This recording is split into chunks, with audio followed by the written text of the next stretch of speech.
Jeremias capítulo 35, eu vou precisar da sua ajuda para compreender essa passagem. Jeremias capítulo 35, eu vou ler do verso 1 ao 10. E o tema da palavra de hoje é famílias que Deus pode usar. Famílias que Deus pode usar. Capítulo 35 de Jeremias, você está comigo, amém? Pode ser mais forte, vamos lá, irmãos, para me dar um gás aqui. Jeremias 35, você está comigo, amém? Isso. Durante o reinado de Jeoaquim, filho de Josias, rei de Judá, o Senhor dirigiu essa palavra a Jeremias. Vá à comunidade dos recabitas, convide-os a virem a uma das salas do templo do Senhor e ofereça-lhes vinho para beber. Então busquei Jazanias, filho de Jeremias, filho de Rabazinias, e seus irmãos e todos os filhos, e toda a comunidade dos recabitas. Vai comigo no verso 5. Então coloquei vasilhas cheias de vinho, alguns copos diante dos membros da comunidade dos recabitas, e lhes pedi que bebessem.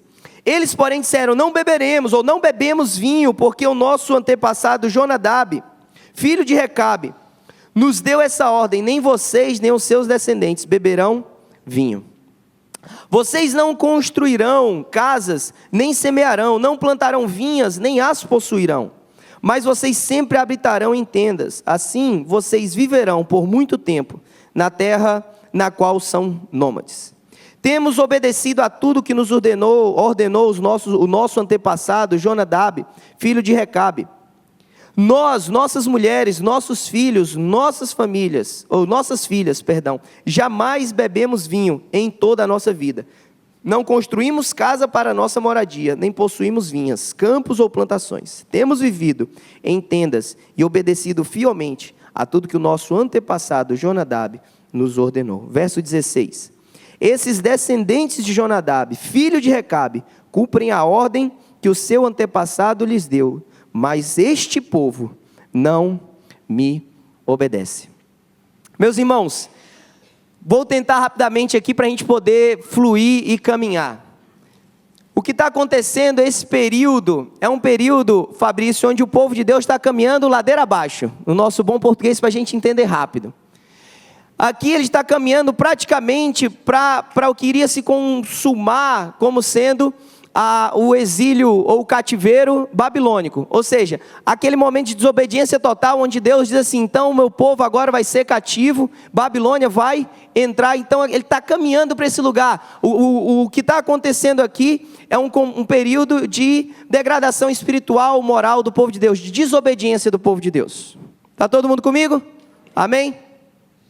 Deus então chama o profeta Jeremias para dizer assim: olha para uma família, e ele pega essa família para quase que modelar o que Deus desejava que o seu povo vivesse. Nós já vimos isso, Deus fazer isso com o profeta, sim ou não? Deus já levantou profetas não apenas para comunicar essa mensagem, mas para viver, para ser a mensagem viva no meio do povo. Talvez a gente possa mencionar aqui rapidamente Oséias, próprio Jeremias, Ezequias, enfim, podemos mencionar alguns. E o primeiro ponto que eu queria que a gente começasse a prestar atenção é que Deus levanta uma família para ser exemplo para o seu povo, de forma rápida e prática. Se Deus tivesse que levantar uma família hoje, poderia Deus contar com a sua família para levantar, para ser exemplo no meio do seu povo? O que está acontecendo aqui é que quase 250 anos antes, Bruninho, esse homem chamado Jonadab, que não pertencia ao povo de Deus, se une ao povo de Deus quando um homem ou um rei chamado Jeú começa a eliminar, e ele foi literalmente ungido para isso, para eliminar Acabe, ou a família, os descendentes de Acabe. Quem não sabe quem foi Acabe, Rafael? Foi até o seu tempo o pior rei de Israel.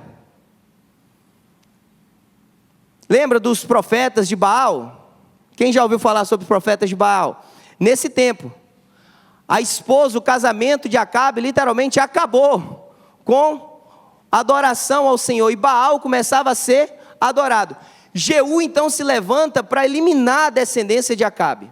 E aí, entre várias coisas, entre sair matando todo mundo, ele reúne em um determinado momento os profetas de Baal no templo, fingindo fazer um culto a Baal. Quando termina esse suposto culto a Baal, ele mata todos os profetas. É nesse momento em que esse recabita, está todo mundo comigo? Estou tentando correr. É que esse recabita, ele faz essa aliança com Jeú. E aí ele literalmente sobe na carruagem de Jeú e começa a caminhar e diz assim, Jeú diz assim, vem ver o zelo, isso está em 2 Reis capítulo 10, vem ver o meu zelo pelo Senhor. E aí ele se junta, e a partir daí, essa família agora faz parte, ou está ainda que vivendo de forma nômade, no meio do povo de Deus. E aí a ordem desse ancestral, ou a ordem de Jonadab é, olha, não comam, ou não bebam vinho, não habitem de forma permanente, ou seja, não façam moradias fixas, não cultivem. E aí passa 250 anos, mais ou menos, e essa ordem ainda está expressa, vivendo no meio do povo. E aí Deus pega essa família que estava vivendo uma obediência, ainda que fosse no nível humano, e eu vou já explicar isso, para dizer assim, olhem para essa família, porque o meu povo não está me ouvindo. E as gerações aqui dessa família dos recabitas estão ouvindo o que o seu antepassado falou. Aí eu volto a perguntar para você, Deus pode contar com a minha e com a sua família. Em maio a gente vai tratar sobre isso, tá, família? Deus pode contar com a minha e com a sua família, com a obediência da minha e da sua família, para sermos exemplo para o povo de Deus, para ser uma mensagem viva para o povo de Deus. É quase o próprio Deus falando, você atentou para o meu servo Jó? É quase isso, você atentou para essa família? Você atentou para o meu servo Jó? Ou Paulo já no Novo Testamento, dizendo, olha, sejam os meus imitadores, como eu também sou de Cristo. Não é porque eu sou bom, não é porque a minha família é boa, não é porque não, é porque nós estamos com os olhos fixos em um lugar, e esse lugar é o Senhor. Na verdade, o clamor de Paulo dizendo, seja meu imitador, é na verdade assim, se você tem algo visual que você pode ver, eu estou aqui, sendo Cristo, pode tocar, a presença, o Espírito Santo está em mim, não é a minha força, não é o meu nome, não é o meu poder, mas é aquele rei e o reino que eu represento. Amém? Deus pode contar com a sua família para apontar para outras pessoas sobre a obediência a Ele. E quando eu digo obediência a Ele, é porque esse comunicado entre as gerações não era muito mais, Bruno, do que uma obediência a um ancestral, a um antepassado, a uma ordem de, não beba isso, não faça aquilo. Era o coração que desejava, na verdade, obedecer a Deus, irmã Sara. E aí, meus irmãos, eu estou falando para cada um de nós, quem tem filhos, quem não tem, quem é adolescente, quem é jovem, quem é mais velho, a ação mais abençoadora que eu e você podemos ter para a geração seguinte é a obediência ao Senhor. Nós não podemos salvar a próxima geração. Salvar não está nas nossas mãos. Nós podemos apresentar o Cristo que salva, a salvação. Então eu não posso chegar e dizer assim, você fazendo isso, você vai salvar a próxima geração. Salvar compete ao Senhor. E é uma decisão pessoal, de entrega de vida ao Senhor. Mas eu e você, se podemos abençoar uma próxima geração, ou as gerações que nos cercam, é pela obediência. A obediência ao Senhor é a ação mais abençoadora que nós podemos ter. Você quer abençoar seu casamento? Obedeça a Deus. Você quer abençoar seus filhos?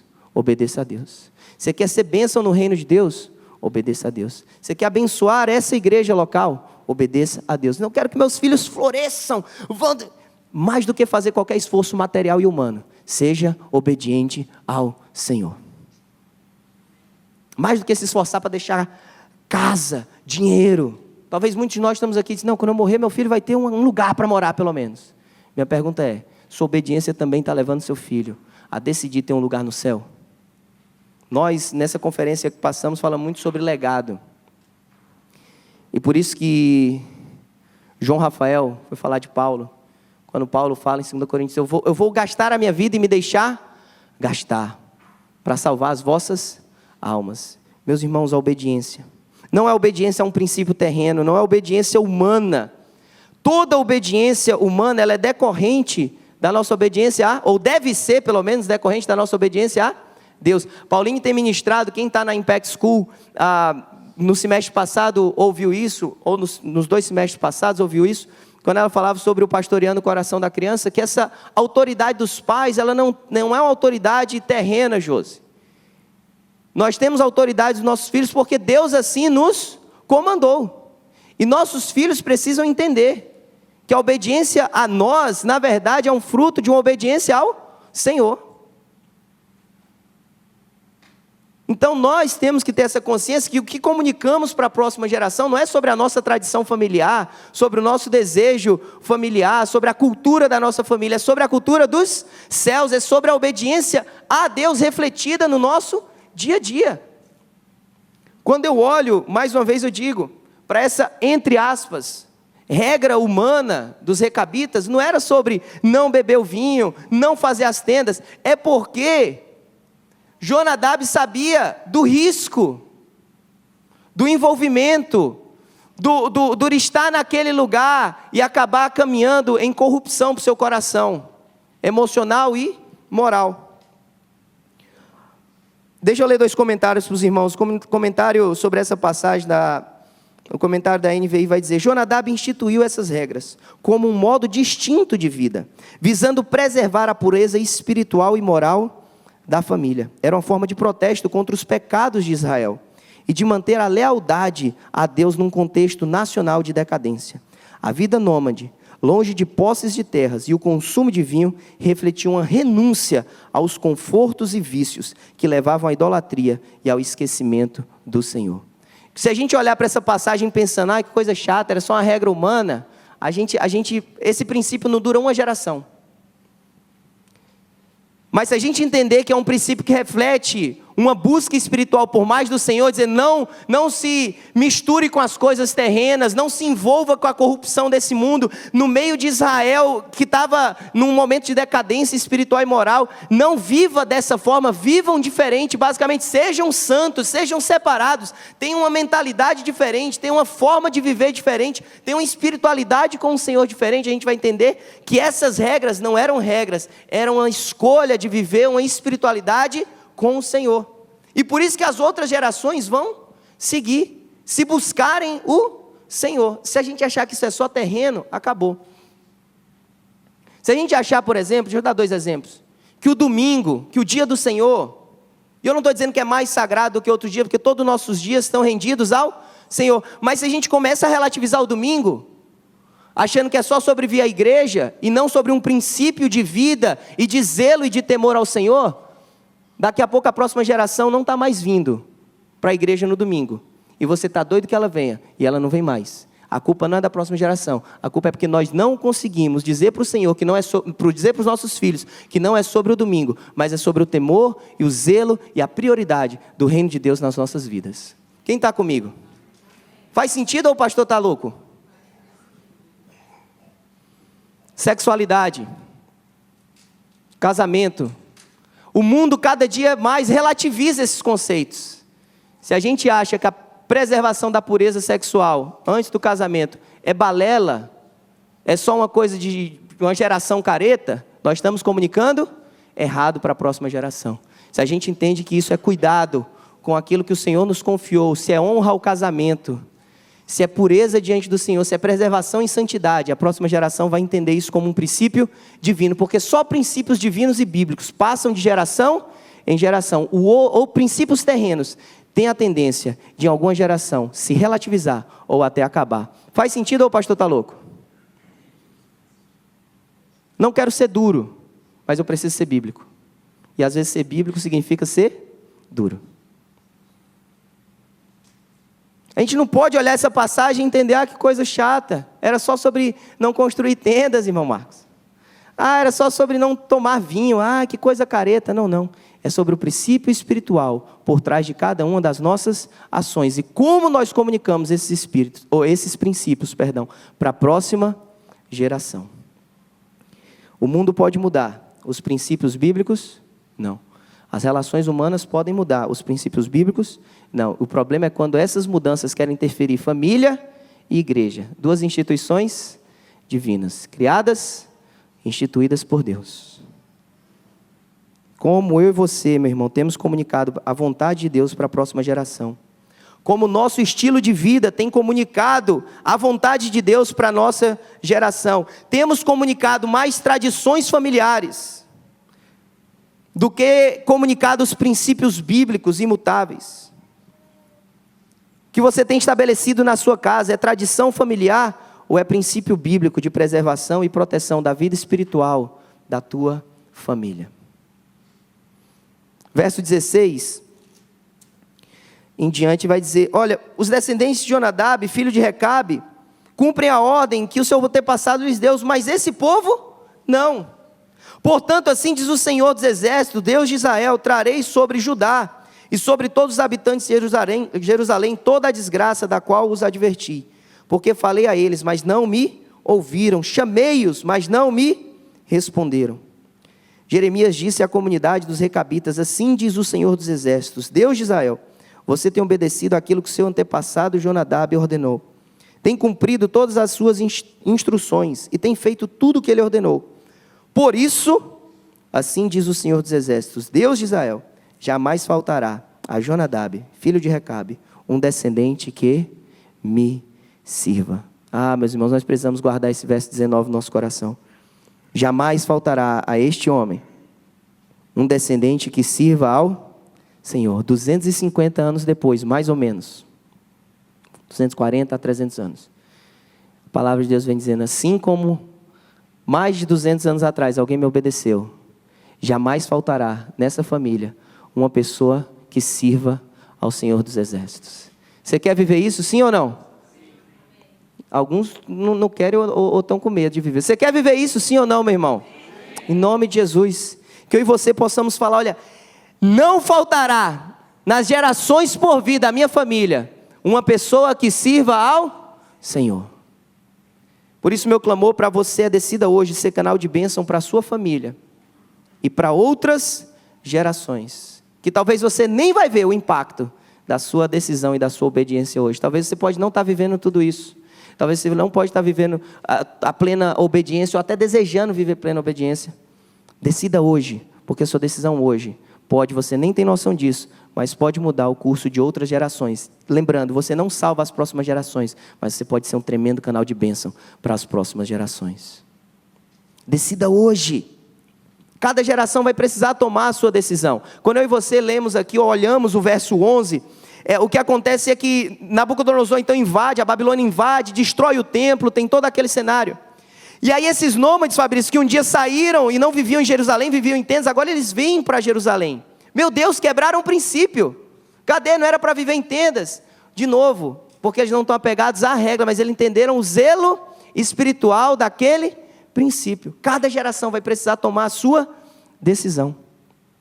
Cada geração vai precisar tomar a sua decisão. Que em nome de Jesus não haja gaps geracionais de servos do Senhor nas nossas famílias, ou seja, que nenhuma geração se perca a partir da nossa decisão por Jesus. Eu quero terminar, e eu estou sendo rápido, mas eu espero que os irmãos estejam compreendendo o que eu quero comunicar hoje, em nome de Jesus. É que você precisa se decidir, você precisa se posicionar. Assim como um dia talvez Jonadab disse assim, eu vou me posicionar, e ele nem sabe, não foi ele que ouviu dizendo, nunca vai te faltar alguém que sirva, não foi ele que ouviu, mas a vida dele continuou impactando. Talvez você não vai ouvir tudo que Deus vai fazer nas próximas gerações da sua família, não importa, obediência não depende de aplauso, obediência não depende de obrigado, obediência não depende de recompensa, obediência é uma convicção de tomada de decisão, eu preciso obedecer a despeito de qualquer coisa, eu obedeço. Obedeça hoje, decida hoje. E eu oro para que no nome de Jesus Cristo, essa realidade expressa no verso 19 se torne realidade na sua vida. Tome posse do que o verso 19 expressa sobre a sua vida. Jamais faltará a Jonadab, filho de Recabe, um descendente que me sirva. Deixa eu te convidar a olhar para a palavra de Deus e falar sobre a tua família. Bota o teu nome, bota o nome do teu pai ou da tua mãe. Ao Abraão, filho, desculpa a falta de criatividade, irmãos, do Abraão, porque meu pai também é Abraão. E a gente botou um filho chamado Abraham. Criatividade não é nosso forte, irmãos. Meus sogros são mais criativos, porque a Pauline, ela é filha do Paulo com a Jaqueline. Agora os irmãos nunca mais esquecem. Eles foram mais criativos. A gente chegou a pensar Abraline, alguma coisa. Paulão, mas ia ficar o nome do meu sogro, então a gente acabou ficando Abraham. Brincadeiras à parte, verso 19. Coloca o teu nome. Abraão Júnior, filho de Abraão. Nunca faltará um servo que sirva ao Senhor. Coloca esse verso 19 na tua oração. Ora mesmo agora ele. E eu quero encerrar te fazendo esse convite a essa oração do verso 19. E eu quero te convidar a decidir. Diga assim: eu decido te obedecer hoje. Ainda que eu não veja o impacto das minhas escolhas na próxima geração, eu decido te obedecer. Diga: Senhor, eu quero viver uma vida espiritual, não com base em regras humanas, mas com base em princípios bíblicos e espirituais. Porque esses princípios são imutáveis e a cada geração ele vai passar de geração em geração, vai abençoar a próxima geração. Pai, que o meu modo de vida seja bíblico hoje. E que outras gerações da minha família sigam, não por uma tradição familiar, mas porque vivemos o modo bíblico de ser. Que você ore: Senhor, se existe alguma área na minha vida que eu tenho apenas seguido um rito, uma forma, algo que me foi passado, mas que não necessariamente reflete a tua vontade. Se é algo que eu tenho seguido regras familiares, mas não princípios bíblicos, se tem alguma área na minha vida, revela a mim agora, Pai. E eu quero decidir hoje viver princípios bíblicos que determinam a minha postura hoje e que abençoam outras gerações. Obrigado por ter acompanhado essa mensagem até o final. Se ela te edificou, nos deixa saber aqui através dos comentários ou encaminha essa mensagem para outras pessoas, para que elas também possam ser edificadas em nome de Jesus. E nós temos um pedido a te fazer. Se inscreve aqui no nosso canal, vai lá agora e se inscreve aqui no nosso canal, ativa o sininho das notificações, assim você sempre será informado quando a gente subir algum conteúdo aqui de pregação da palavra de Deus. Nosso desejo, nossa oração é sermos canal de bênção na tua vida. Que Deus te abençoe, em nome de Jesus.